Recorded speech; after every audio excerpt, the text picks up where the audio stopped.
everybody, it's Lacey. And I'm Lauren. And welcome to another episode of the Lawmas Podcast. And today we're going to continue on our reality TV, but we're going to talk a little bit more about Mormon Wives today and some of the legal implications that have been on the show. And then we'll have some new, this is the end of kind of this little reality series. So we'll have some new stuff coming up in the future. Yep. Before we get started though, Lauren, I did have a question. So one thing that's kind of come up in the criminal world is the use of AI.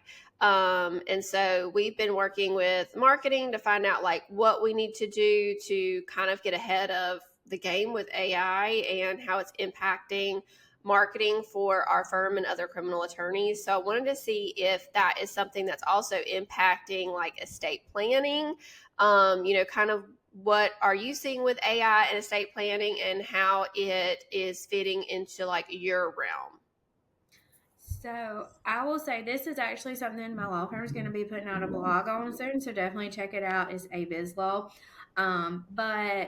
So we have seen a lot with AI. A lot of people will go on to ChatGPT and say especially in the estate and business world, because these are things that sometimes you're never in front of a judge on. It's not where you actually have to have. So if you're getting sued as a business, you technically have to have an attorney represent you for that. But drafting contracts or drafting your will, you're not required. You can't do it for someone else, but you can do it for yourself. So a lot of people have started to use ChatGPT to say I need a will, draft me a will. Oh, and it will throw out a lot of things at you. But kind of the issues we've seen a lot of is it doesn't actually understand certain terms and things you really need to be in your will. For instance, selling real property. Same thing in the business world, draft me a non-compete. Okay, but it doesn't know the laws behind it to know what is reasonable in time and scope for your business. So I think ChatGPT can do some great things. I think it's awesome. If you're writing an email and you just want it to sound a little bit more professional, or you want to sound a little bit nicer or something like that. But I think when it comes down to the real research part of it and understanding laws and cases, people are using it way too much. And I think we're going to end up in a lot of litigation because they never put the right clauses in there or didn't understand what they were actually signing. That's one of the biggest things. I think when we draft a contract or a will for you, we're going to sit down and review it with you. And so you understand what you're signing. ChatGPT just throws it out at you. You don't really know what it's saying. You say, oh, that's right, it's ChatGPT. You sign it. And then it's not what you think, and you end up in litigation. So I definitely think AI can be good in a lot of situations, but I don't think it needs to replace the role of having an attorney or an accountant or a financial person to help you understand what you're actually getting into. And I'll say I was researching voting under the influence, some administrative hearing stuff to pull the statutes for some cases. And I kept getting AI summaries. And once I got the statutes and stuff and pulled them, AI was incorrect on some stuff. It was saying if you are charged with voting under influence, you have to do this, you have to do that. And it's well, no, you have to do that if X, Y, Z, but there's also ways to get around it and defenses. And so, reading the synopsis when I was even pulling statutes, I was this synopsis is incorrect.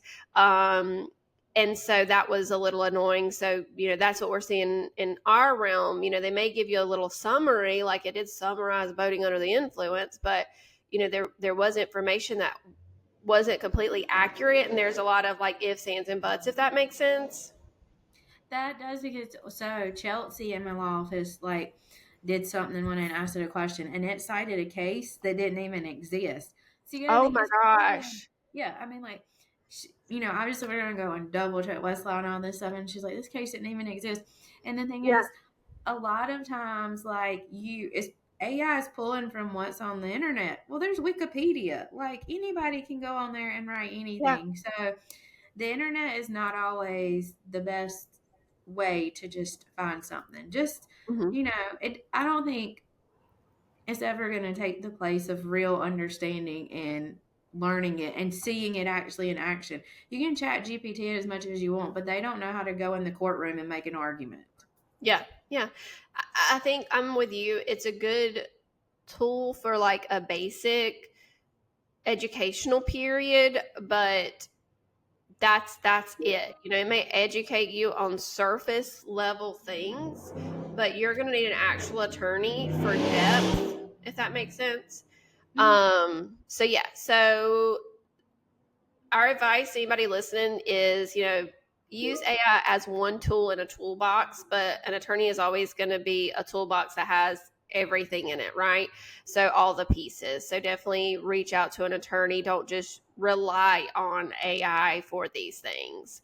So switching gears, me and Lauren have been obsessed with watching Mormon Wives, which, coming from sister wives, shouldn't surprise anybody, that we have both binge watched this show.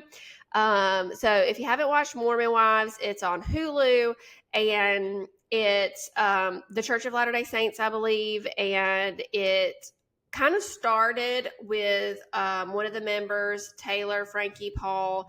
She started like Mom Talk, where the moms of this church would get together and like have fun and be more laid back. And I think like the church itself is like super strict and conservative on certain things, and she just wanted to create like a safe place where these young women could embrace their femininity, like their sexuality, and dancing and making these TikToks.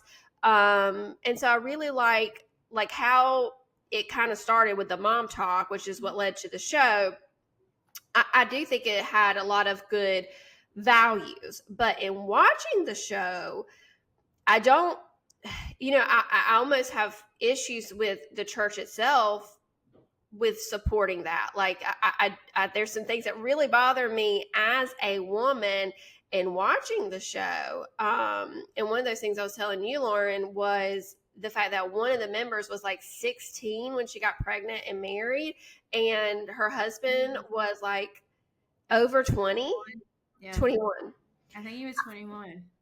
And I just don't like that. And Layla's another character on the show. She got pregnant, and they, encouraged her to get married. And now she's, she had 2 kids, divorced. And I mean, she's like 20, maybe not even 21 years old.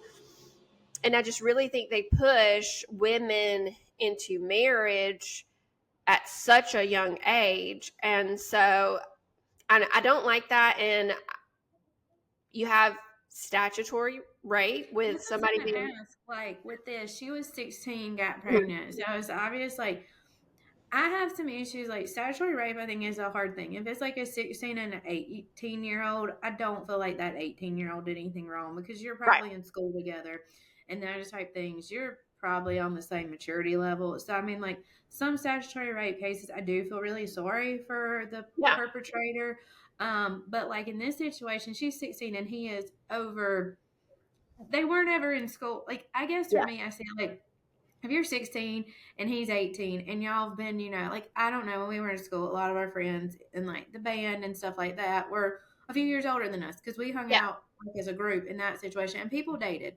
But when you're 16 and he's 21 or 20 plus, like, that's a big maturity difference. And that's when I feel like that is statutory rape. Like, but yet that's never brought up in this. That's not like a big deal. Like, the bigger deal is she was pregnant, not that somebody could have forced her to have sex because they were so much older than her. So, and that's all going to vary on state. So in South Carolina, the age of consent is 16. So as long as she got pregnant at 16, that would, we were talking about South Carolina law, that would be the age of consent. Now, under that, if she had been 14 or 15, that would have been a crime. We do have what's called a Romeo clause in South Carolina, and that's kind of what you're talking about, Lauren, where you're in school together and you date. And so if somebody's 14 dating an 18-year-old in South Carolina, and you can have consensual intercourse. So, but that's where that Romeo clause kicks in. We used to not have that, but now we do. So where you're talking about people dating, huh? When did that come into effect? I know it's always been something as long as I've practiced law. So at least 10 years. But yeah, so that's what it's called. It's called the Romeo clause. If you know Romeo and Juliet, you probably know why it's called that. But yeah, so where there's somebody close in age, like you were saying, went to school together, could have gone to school together. It's not going to apply though if it's not close to age. 18. I would say anybody over that, it's not going to apply. Well, and I think she gave birth at 16. So who, like, I I don't know know, when in there she actually right? got pregnant. So, like, and I don't know. I mean, I know it can happen on your first time, whatever, but I highly doubt that that was just the first time and got Mm-hmm. pregnant right at 16. But that's not a big deal on the show at all. They just like No, brush that glance off. over it. That it's Right. just like, and I feel like, I don't know, like at 16, you're so impressionable. Like, did she actually make the decision to marry? Well, that's another thing. When you get married, you have to be a certain age to get married. So I don't know what the law is in that state, but here, isn't it under 18? A parent has to sign for you. Yeah. So that means if the law was the same in her state, they got married at 16. Her parents had to sign for her to get married to this person, Yeah. and they And I thought it was think, okay. and the only reason I believe it's brushed over in the show is that they are still together. They are still married. They have had several children since then. I So think she's currently pregnant right now. yes, she is pregnant right now, with a few others on the show. So I definitely think that is there. Now I don't know. Like Layla was really young when she got married. I don't know if they've said how old he I think is. her and her husband were actually the same age in school together. Okay. So, like, she got pregnant, I think, at 17, 18, somewhere in there. But I think they were Hmm. both with a year, maybe a year apart. But they were both close in age. Like, it was kind of like a different situation, I think, in the fact Yeah. that I think she was probably forced into marriage, but I think she was 18 when she got married. She was technically an adult. Yeah. No, and I just think that's it. That's such a big issue, like you said, with the marriage thing. I mean, she really, in my opinion, getting married that young and somebody needed to sign off on you, it is a child bride. I know it's not the youngest we have seen, with the very extreme cult, the FLDS. I mean, you see child brides that are 12, 13 years old, but I mean, 16 is not that far off. Like, I can't imagine. And I know there's exceptions to every rule, right? There's exceptions of somebody meeting somebody they love and working it out. But I just still think that to get married, you should be 18 years old. And to move to that next step of physical, it needs to be with the law. I think 16, I feel like 16 is appropriate for the age of consent. I still don't like the 16, 21, but like you said, the 15, he probably was 15. That's just too young. And you are teetering if you're in South Carolina in that age with child bride. But I do know, I'm not going to say their names. We went to school with this guy. They were on a TV show that I watched about child brides. He got somebody pregnant. She was too young. He was too old. It was against the law. And the way they got around it was by getting married. So, like Jerry Lee Lewis. Hmm. Back in the day. I mean, is his like he married his cut like obviously he's like 90 years old, and Right. while I still enjoy listening to Great Balls of Fire, I do not think he is a good person whatsoever because I think he murdered one of his wives too, kind of thing. Well, think about Elvis and Priscilla. Oh yeah, I will say That the was one. she was like 14 when they started dating. 14, 15 years old in another country, and her parents let her move here at like 16 with this man in his mid 20s at least. But yeah, like I agree, but I guess in some ways, like thinking about like Elvis and Priscilla, like it Mm. was such a different time period with the I will say so just from back my grandma was 16 and married her husband who was in his 20s. She actually lied to get married and said she was 18 and she was not. But it was a different time. My grandmother was stuck in a house out in the country working in the fields. Like, she was a lot more mature at 16 than probably most of us are at 30. Like, she had lived a hard life, Hmm. and I don't think she was not pregnant. She actually did not get pregnant for 20 years after they were married and did not have my aunt. Well, 18 years. She didn't have my aunt till 34, mom at 36. I think she loved my grandpa. Like, they were married till the day he died. But I just think some of that world was different they lived in then, because I do think people matured a whole lot. They went through so much. They went through the Great Depression. They went through so much. In today's time, I feel like 16 is still a baby. But yeah, I do know times where I agree with that, but it doesn't make it right, in my opinion. But I don't know. With the arguments today, I think girls are maturing a lot faster, and growing up a lot faster than normal. Like, I don't think I personally did. I was super immature. It took me a long time to grow up, and I love that because I definitely think I embraced every stage of life as a kid.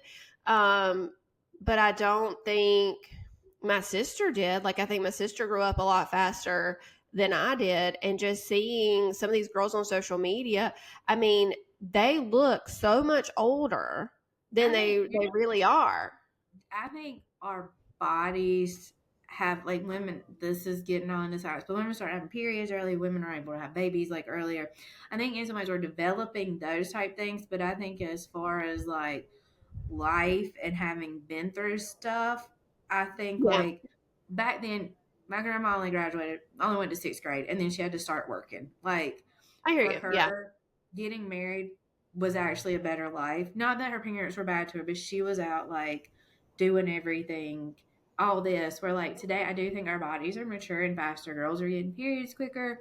But as far as like, I don't think up here we're like as maturing as, right. I think it's a lot of the physical side of things. And I like, not to get off in the weeds, I do think some of that is because what we put in our bodies now. Like, Yeah, no, it's I just agree. Yeah, yeah, like, and kind of that take was back in because my grandma too got married. I mean, she was I think around 18 when she got married to my mom's dad, but she grew up in poverty and it was a way out. And so I do think society's views of like getting out of bad situations has changed. That for sure. Like, I do think our grandparents saw marriage as a way to escape stuff, especially if they saw an older, stable male and they're looking at their situation like, oh, I can get out of this situation if I get married to this person because they're older and more settled and I can get out of, poverty. Where I think today we are in such a women's empowerment movement, preaching that we do not have to depend on a man to get ourselves out of situations and really embracing like mental health and recovering from trauma with therapists and stuff. It's not so much dependent on men.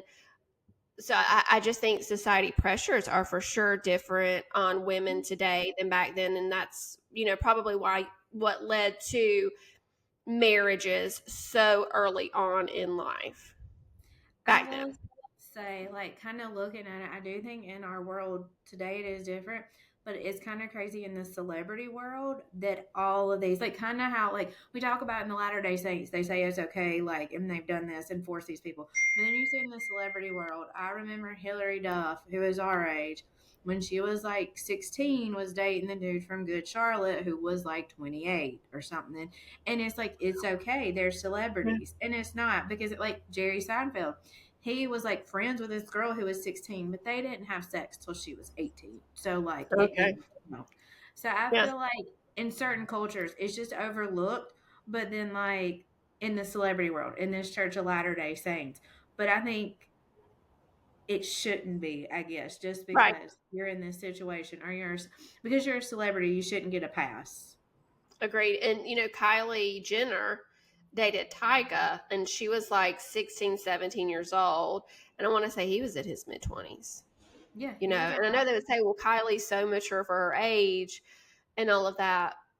I mean, yeah, I get that, but I just believe there's such beauty in age appropriateness. Like, I love the geeky, nerdy kid that I was at 14, 15 years old and transitioning 16, 17, 18 and learning more about my, like, every age that I truly just got to be that age and experience things at that age. And I don't know. I just think so at my age now, like, I have no desire to go out all night and party and drink and stuff like that. I love that I did that in college though at that age, but I just feel like when you do age appropriate activities at that age, like once you get to that next stage, you're comfortable moving on to that next chapter. And I think we strip kids away from being kids when we make it okay, like you said, in pop culture or in religious bases, to skip those ages and skip those steps and just jump right into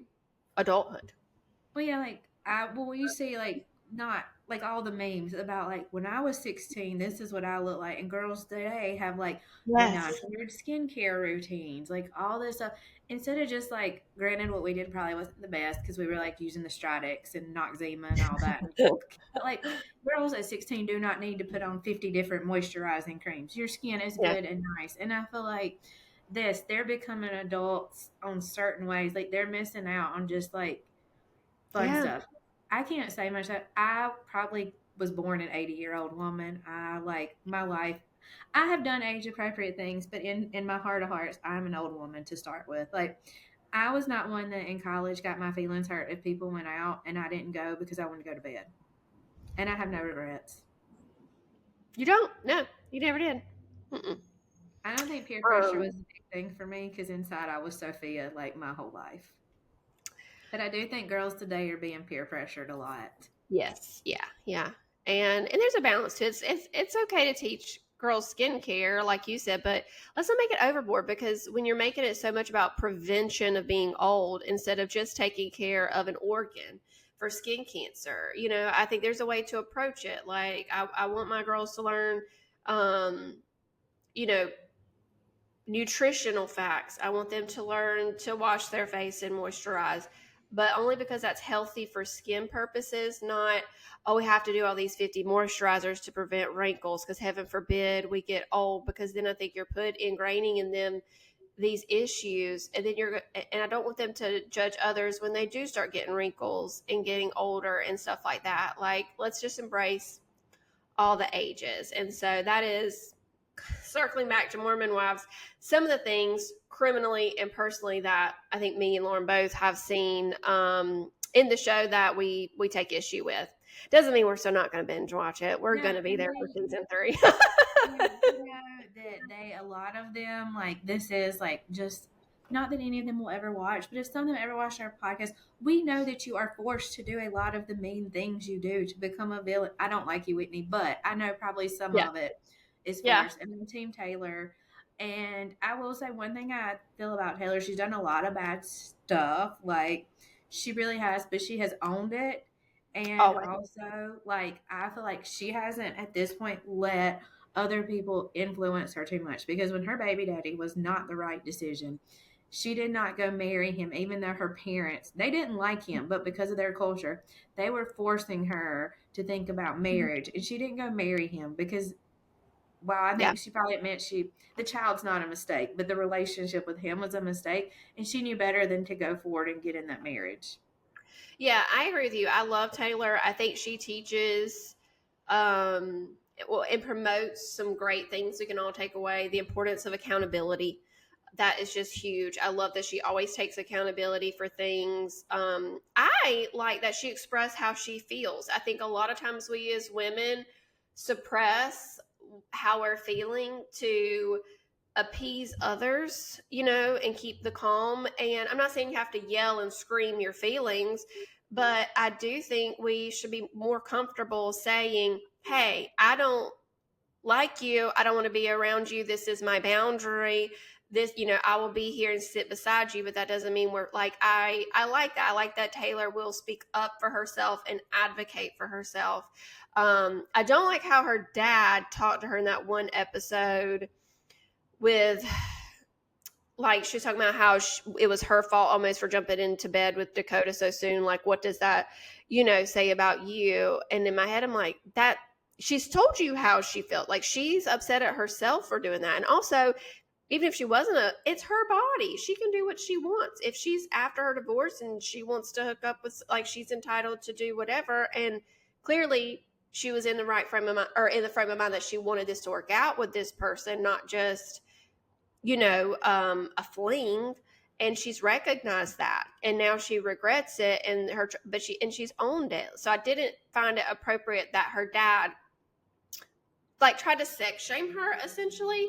Like, if she wanted to do that, she can do it. She clearly did not want to be in that situation, and she regrets it. So, like, why hammer Yeah, her on he it? already, I feel like, I think like he was rubbing salt in her wounds with that, Yeah. because she obviously regrets this relationship, and she was going through a very hard time because that whole swinger scandal had came out Mm-hmm. and everything, and she probably didn't make the best decisions, and she knows Yeah. that. She admits it. It's not like we're having an intervention to stop you from continuing to make bad decisions. That was Right. just kind of hurting her. But Yeah. overall, I think it's a great show to watch if you need a good binge on a weekend. You're not going to get there. It's not one of those shows you have to overly think about. You just sit Right. and enjoy it. And there are a lot of fun women on there, and there is a lot of women supporting women, but there's also a lot of cattiness, and that's why we like it. Yep. Yep.